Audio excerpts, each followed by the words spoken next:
Fear is older than love, sharper than trust, and more enduring than loyalty, for Machiavelli understood that at the core of human nature lies not virtue but weakness, not kindness but survival. And survival has always been ruled by fear, and if you wish to hold absolute power, you must learn the psychology of fear. For men will swear devotion when the skies are clear. They will speak of love and loyalty when their stomachs are full. But the moment storms arrive, hunger bites, or danger approaches, their love evaporates like smoke in the wind, while fear grips them like chains, unbreakable and eternal. And this is why Machiavelli wrote in The Prince that it is safer to be feared than loved, for fear does not depend on the goodwill of others. Fear does not fade with changing emotions. Fear does not betray you in the dark. For love is a gift people give when it suits them, but fear is a prison you build inside their minds, a prison they cannot escape, and once they are trapped, they obey, whether they want to or not. Because the essence of fear is control, and the essence of power is obedience, and rulers, emperors, and leaders who understood this truth bent the world beneath their will, while those who trusted love, mercy, or kindness were destroyed by the very people they sought to please, and history proves this lesson in blood. For Julius Caesar, though adored by his soldiers and the Roman people, was stabbed to death by senators who once kissed his hand. His love could not save him from their daggers, while Genghis Khan, who ruled with terror, was obeyed by millions who never saw his face, for his reputation alone was enough to paralyze cities into submission. And Alexander the Great, though admired by his men, also wielded fear when necessary, executing rebels without hesitation, so that the love of his army never turned into disobedience, and in every century the same law repeats itself. Love is fragile, fear is permanent, because human nature is selfish, unreliable, and easily swayed. And Machiavelli saw this with brutal clarity, for he knew that man loves at his own will, but fears at the will of the ruler. And this imbalance gives fear its superiority, and so the wise do not reject love, but they never rely upon it. They use it when it is useful, but they root their power in fear, for love may inspire, but fear ensures obedience, and without obedience power is nothing more than an illusion. And this is why even in our modern world, leaders, corporations, governments, and even ordinary individuals who master fear command loyalty beyond what affection could ever achieve, because the mind of man is wired to avoid pain more than to seek pleasure, and fear is the architect of pain. And so whoever holds the keys to fear holds the strings of mankind, and this is the beginning of the Machiavellian path to absolute power, not in noise, not in promises, not in love, but in the silent, inescapable, enduring psychology of fear. To understand the supremacy of fear, you must first understand the weakness of love. For love is built upon hope, upon desire, upon the fragile illusions of the human heart. But fear is built upon survival, upon instinct, upon the raw biology that has governed mankind since the first tribes wandered the earth. And when Machiavelli declared that it is better to be feared than loved, he was not offering a suggestion, but revealing an eternal law. For every age, every kingdom, every empire that has risen and fallen has proved this law true. And if you search the ruins of history, you will see the bones of kings who trusted love too much, and the thrones of those who ruled with fear standing longer. For love makes followers, but fear makes subjects, and the difference is everything, because a follower may walk beside you today and walk away tomorrow, but a subject bound by fear cannot walk away without trembling at the cost, and this trembling is the chain that secures obedience. For human nature is like water, it flows wherever it faces. Least resistance and love.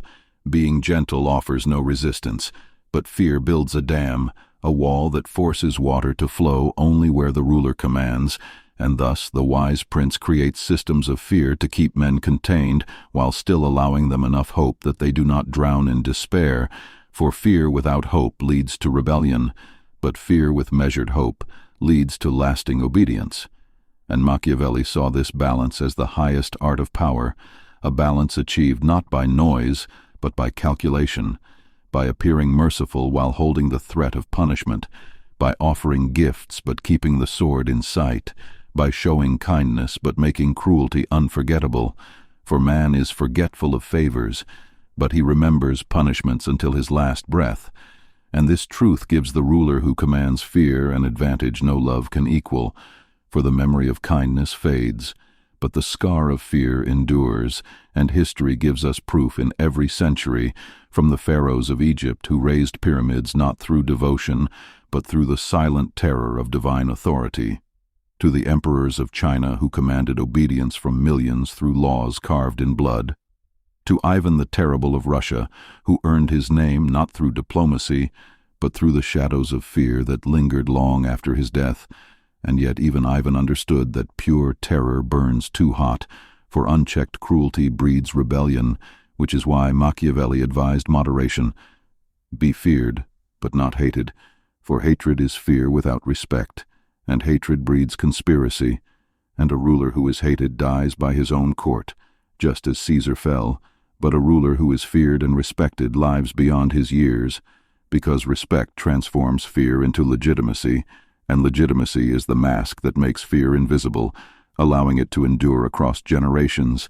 And if you examine the modern age, you will see this same pattern in new disguises, for corporations do not rule their workers with love, but with fear of losing income.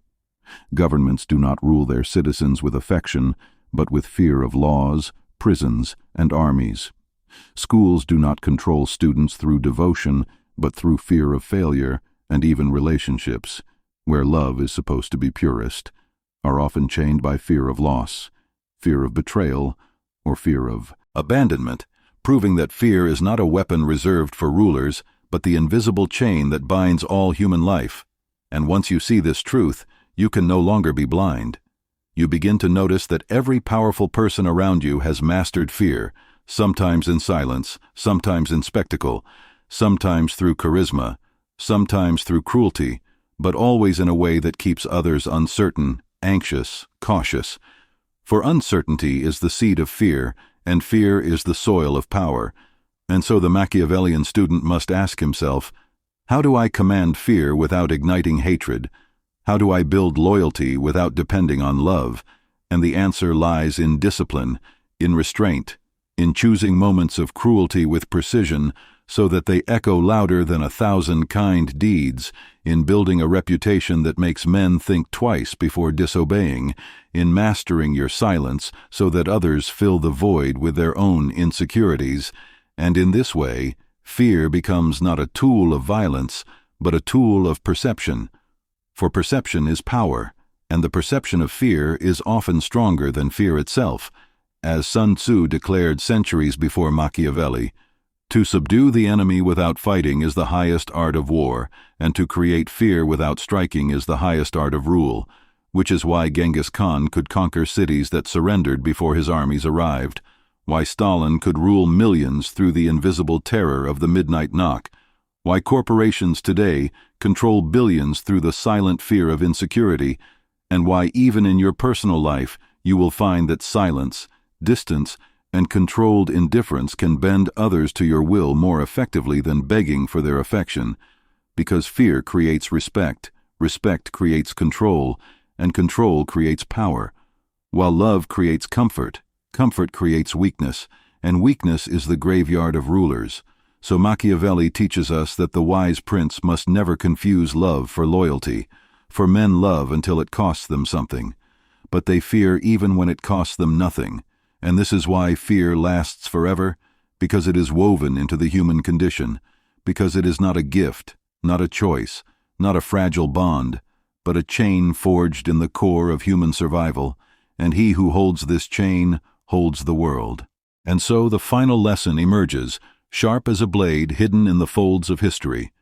Love is fragile, but fear is eternal, for love depends on the goodwill of men, and men are fickle, selfish, and ungrateful. But fear depends only on survival, and survival never fades. And Machiavelli knew that to rule men, you must not appeal to their higher nature, for their higher nature is a mask they wear, but instead you must command the nature they cannot escape, the instinct that drives them when the mask falls, the instinct of fear. And this is why he wrote that it is safer to be feared than loved, for safety is the foundation of power, and without power you cannot rule, you cannot endure, and you cannot shape the world.